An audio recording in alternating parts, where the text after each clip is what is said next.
হ্যাঁ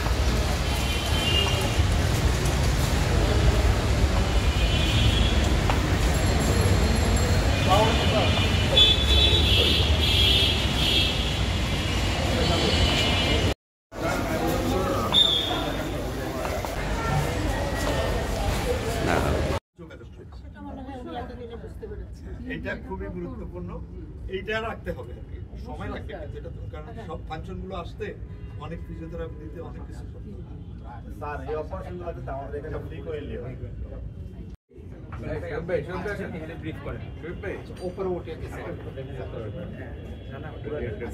আমি পরে নিয়ে আসবো।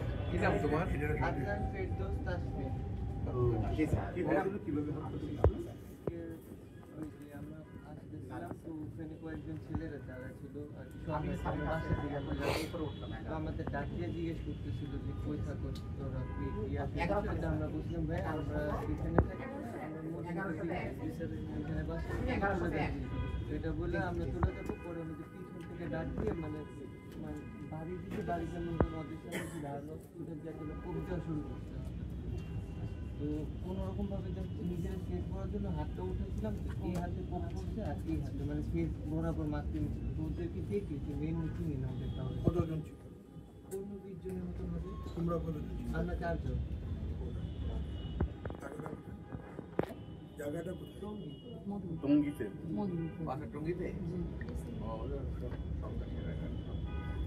কয় তারিখে? 9 তারিখ সন্ধ্যা 9 স্যার এই পেশেন্টটা স্যার হলে যে বিকাল 5টার দিকে এই ঘটনাটা ঘটে, একদম এই বৃদ্ধাঙ্গলটা রেখে এই বরাবর সম্পূর্ণ পড়ে যায় স্যার। তো এটা হলো যে ওনারা তো পেশেন্ট নিয়ে দৌড়তেছে, ওটা যে পরে বিচ্ছিন্ন হয়ে পড়েছিল আলাদা, ওটাকে উঠে পায় পরবর্তীতে ওটা পার্ট বাই আলাদাভাবে নিয়ে আসে। এর পরবর্তীতে আমাদের কাছে যখন পেশেন্ট আসে তখন হলো অলরেডি 11টা। নিয়ম হলো যে বইপত্র বলে 6 থেকে 8 ঘন্টা ম্যাক্সিমাম টাইমে হলো এটা জোড়া লাগে, কিন্তু হলো যে এটা হলো এক্সেপশনাল যে আমরা হলো যে 21 ঘন্টা পরে এটা রিপ্লান্টেশন করেছি।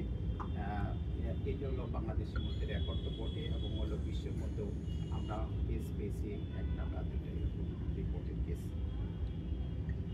তো আমাদের কাছে যখন আসে 11টায় তখন হলো যে পেশেন্ট আসলে পালস ব্লাড প্রেশার কিছু রেকর্ড করা যাচ্ছিল না, পেশেন্ট বালান্স ছিল, এত রক্ত পড়ছে।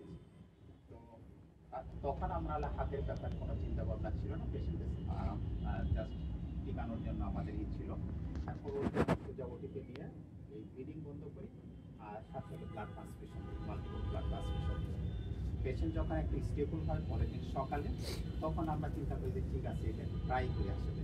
কারণ হলো যে লাগবে এই আশাটা ছিল না আসলে, কারণ বইপত্র আমরা তো বইপত্র করে অভ্যস্ত, তো ওই অনুযায়ী কাজ করি। তো আমরা দীর্ঘ 2টা পর্যন্ত আমরা ওটি করে 2টার সময় আমাদের হলো যে রক্ত চলাচল প্রবাহ ঠিক করতে শুরু করি।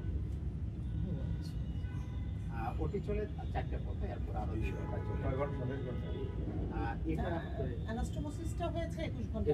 আমরা অপারেশনের এটা করি যে যখন রক্ত প্রবাহটা সক্ষম হয় যে ওটি দিয়ে তো নিউট্রিশন পায় ওই অংশটুকু, এটা আমরা চিন্তা করি যে যতক্ষণ পর্যন্ত হলো যে রিভাসকুলারাইজেশন না হয়েছে ততক্ষণ পর্যন্ত আমরা এই টাইমটাকে বলি আমরা যে রিপ্লান্টেশন টাইম নিয়ম হয়।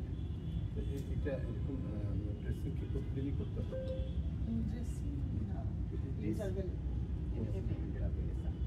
আর বেসিক্যালি আমাদের যে কেসটা স্যার হলো যে রিপ্লান্টেশন কেসটা, এটা হলো আমরা নিয়মিতই হয় এখানে, কিন্তু এর ক্ষেত্রে এক্সেপশনাল একটাই যে এত দীর্ঘ সময় পরে আমরা সাধারণত 4 থেকে 6 ঘন্টা বা ম্যাক্সিমাম 8 ঘন্টা পরে ওটা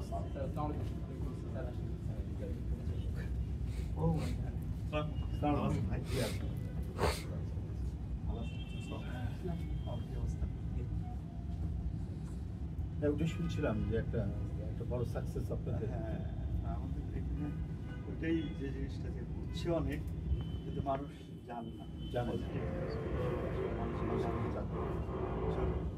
আর এইটার বিশেষত্ব এটাই যে অনেক দেরিতে করা ফলে হচ্ছে তার সাকসেসফুল রেট এটা সাধারণভাবে এত দেরিতে সাকসেসফুল রেট কম। এই সুবিধা যে আমাদের এখানে অনেকগুলো মানুষ ডেভেলপ করতেছিল ও মানে মাইক্রোসফট প্রাইভেটে আবার ওরাই করে বেশি প্রাইভেট তো আমরা যদি ভিজিট করতে গেছিলাম ওই ভিডিওটা একবার নিয়ে যাই তো নিয়ে যাই নিয়ে যেতে গেলে এই আমি আজকে এই ইনস্টিটিউশনে আসার মূল উদ্দেশ্য হচ্ছে এখানে একটা ব্যতিক্রমধর্মী যা সহজে সম্ভব না সেই সম্ভবটি করেছেন আমাদের এই প্রতিষ্ঠান তার চিকিৎসকবৃন্দ। এটি একটি বিশাল কাজ এবং আমি বড় ধরনের একটা অ্যাচিভমেন্ট বা অর্জন বলে মনে করি। টঙ্গীতে তাসফিন নামে একজন কিশোর কেবল ইন্টারমিডিয়েট পাস করেছে, সন্ত্রাসীরা তার হাত বিচ্ছিন্ন করে দিয়েছিল।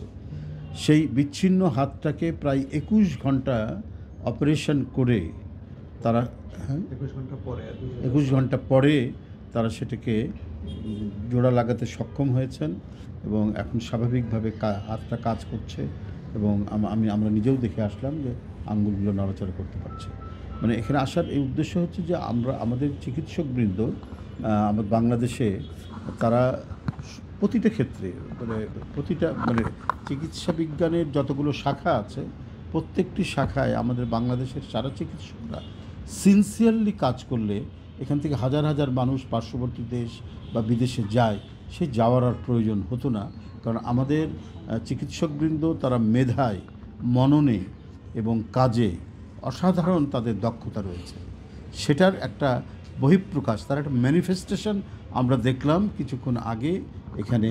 যে তাসফিন যে রোগীটা যার হাত জোড়া দিতে সক্ষম হয়েছেন আমাদের এই প্রতিষ্ঠানের চিকিৎসকবৃন্দ, সেই কৃতিত্বটা আমরা ডাক্তারদের দেখে আসলাম। হ্যাঁ, এটা ডাক্তার শরীফ তার নেতৃত্বে এখানে হয়েছেন এবং প্রতিষ্ঠানের সকল চিকিৎসকবৃন্দ, আমাদের পরিচালক মহোদয় বসে আছেন, তার প্রত্যেকের তত্ত্বাবধানে এবং মনোযোগে সেটা ক্রমান্বয়ে সে সুস্থ হয়ে উঠছে। তো আমার মূল উদ্দেশ্য দেখা যে একটা বিষয় হলো যে আমাদের চিকিৎসকরাও কত বড় ধরনের কাজ করতে পারে সেটি একটি দেখা এবং অসুস্থ রোগীকে দেখা, বিচ্ছিন্ন হাত সেটা জোড়া লাগাতে সক্ষম হয়েছে সেটা আমরা চাক্ষুষ আমরা সেখানে দেখে আসলাম। ডাইরেক্টর সাহেব এখানে, আমাদের ম্যাডাম ছিলেন এবং যিনি মূল যে ডাক্তার শরীফ সে ছিলেন এবং তার সাথে যারা সহযোগিতা করেছেন সেই তরুণ চিকিৎসকবৃন্দরাও ছিলেন। তো সব মিলিয়ে আমি নিজেকে গর্ব অনুভব করছি যে আমরা এই বাংলাদেশের মানুষ, আমরা রিসোর্সে, সম্পদে, মেধায় কোনো দিক থেকে আমরা কম নই। শুধুমাত্র একটা পৃষ্ঠপোষকতা দরকার। আমাদের রাষ্ট্র যদি ঠিক প্রো পিপুল হয়, আমাদের রাষ্ট্র যদি সঠিকভাবে এটার যে পৌরোহিত্য করতে পারে, সঠিকভাবে যদি তত্ত্বাবধান করতে পারে, তাহলে আমরা পৃথিবীর মধ্যে একটা সমৃদ্ধশালী রাষ্ট্র, একটি আধুনিক রাষ্ট্র আমরা গড়ে তুলতে পারব। তার নমুনা আমরা এখানে আজকে দেখতে পেলাম কিছুটা। তো যাই হোক, আমি খুব দ্রুত তাসফিনের আরোগ্য কামনা করছি, দ্রুত সে সুস্থ হয়ে উঠুক এই কামনা করছি।